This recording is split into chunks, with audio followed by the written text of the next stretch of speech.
शांती. महिला दिनाच्या आपल्या सर्व महिलांना हार्दिक हार्दिक शुभेच्छा. तसं पाहता स्त्रीचं जीवन हे म्हटलं जातं तारेवरची कसरत आहे. आज एक स्त्री अगदी जन्माला येते तेव्हा ती कुणाची तरी मुलगी असते, जेव्हा ती मोठी होते कुणाची तरी ती बहीण असते, आणि जेव्हा तिचा विवाह होतो तेव्हा ती कुणाची तरी पत्नी बनते, आणि नंतर आई बनते, आजी बनते. हा एक स्त्रीचा जीवनभराचा प्रवास आहे. आणि अशा प्रवासामध्ये आपण जेव्हा चालत राहतो तेव्हा कुठं ना कुठं तरी असं वाटतं की आपण स्वतःला किंवा स्वतःसाठी जगणंच विसरून गेलो आणि आपण सतत दुसऱ्यासाठीच जगत आलो. परंतु आज आपण जर इतिहासाची पानं पाहिली तर या इतिहासाच्या पानामध्ये स्त्री एक असं व्यक्तिमत्व आहे की ज्या स्त्रीनं आपल्या प्राणाची बाजी दिली, त्या आमच्या लक्ष्मीबाई. तर भारताला स्वातंत्र्य देण्यासाठी आपला जिनी संपूर्ण जीवन दिलेलं आहे, जीव गमवलेला आहे. त्याचबरोबर आमच्या छत्रपती शिवाजी महाराजांना जन्म देणाऱ्या आमच्या राजमाता जिजाऊ, की ज्यांनी एक असा मुलगा घडवला की ज्यानं आज आपलं हिंदुत्व किंवा या म्हटलं जातं स्वराज्याची निर्मिती केली. असे आमचे शिवाजी महाराज घडवणारी आमची जिजाऊ. त्याचबरोबर सावित्रीबाई फुले, ज्यांनी ज्ञानाचा दिवा घरोघरी लावलेला आहे, म्हणून ज्ञानज्योती त्यांना म्हटलेलं आहे. अशा स्त्रिया ज्या की आपल्या कर्तबगारीनं आज समाजामध्ये आजही जिवंत आहेत. आणि आजही आजची स्त्री सुद्धा काही कमी नाहीये. आजची स्त्री सुद्धा पायलट बनलेले आहे, डॉक्टर, इंजिनियर, ISI ऑफिसर, अशा प्रत्येक क्षेत्रामध्ये आज आमच्या ह्या महिला उतरलेल्या आहेत. राजकारणामध्ये सुद्धा आमच्या महिला उतरलेल्या आहेत. आणि घर सांभाळत सांभाळत देश, समाज आणि परिवार, आपलं गाव सुद्धा सांभाळत आहेत. आणि अशा क्षेत्रामध्ये आमची महिला काम करत आहे. अशा सर्व महिलांना माझा सॅल्यूट आहे. आणि माझं एकच सांगणं आहे की महिलाचा अर्थ आहे म म्हणजे महान, ही म्हणजे हिम्मतवान, आणि ला म्हणजे लाजवाब.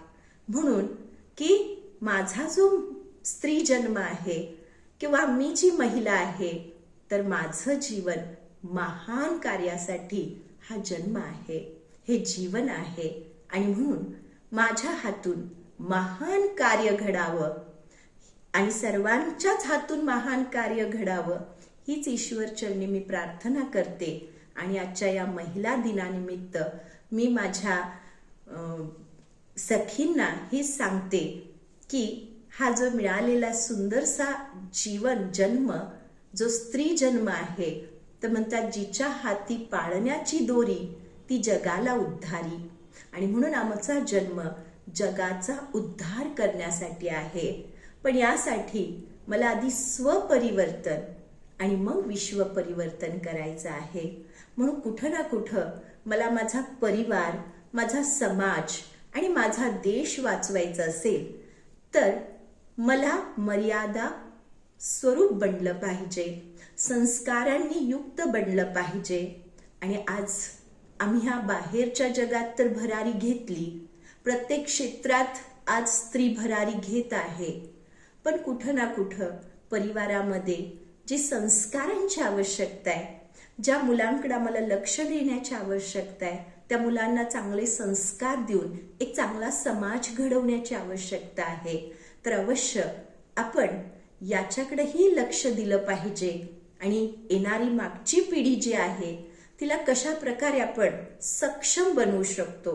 जसं आपण शरीरानं सक्षम बनवण्यासाठी तर खूप काही करत आहे, परंतु मनानं सुद्धा सक्षम बनवलं पाहिजे.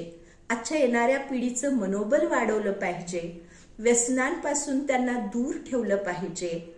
आणि खरोखर आपल्या मुलांना जसं आपल्याला वाटतं की ते शाळेमध्ये हुशार असावी, चांगले मार्क्स मिळावे, तसे चांगले संस्कारांनी सुद्धा ते युक्त बनावेत. आणि आपल्या घरातल्या आपल्या बहिणीची, आपल्या पत्नीची, आपल्या आईची त्यांनी कदर करावी. आणि याच्यासाठी आपणही आपल्यामध्ये परिवर्तन करूया आणि या विश्वामध्ये सुद्धा परिवर्तन अवश्य आणूया. तर वंदे मातरम, भारत माता की जय. जरूर ही माता साधारण नाही, जिचं गायन आहे शिवशक्ती, ज्या शिवांनी तिला शक्ती स्वरूपा बनवलेलं आहे. मग सगळ्यात जास्त सहनशक्ती या स्त्रियांकडे आहे. आणि म्हणूनच स्त्री एका बालकाला जन्म देते, तिला किती यातना सहन कराव्या लागतात, ही सहनशक्ती त्या शिवांकडून तिला प्राप्त आहे. अशा शिवशक्तींना माझा मनापासून प्रणाम आहे, सॅल्यूट आहे.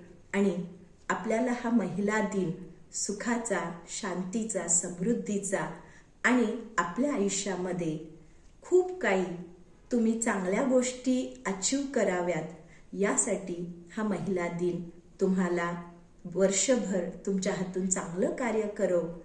आणि तुम्हाला या महिला दिनाच्या हार्दिक हार्दिक शुभेच्छा. थँक्यू. ओम शांती.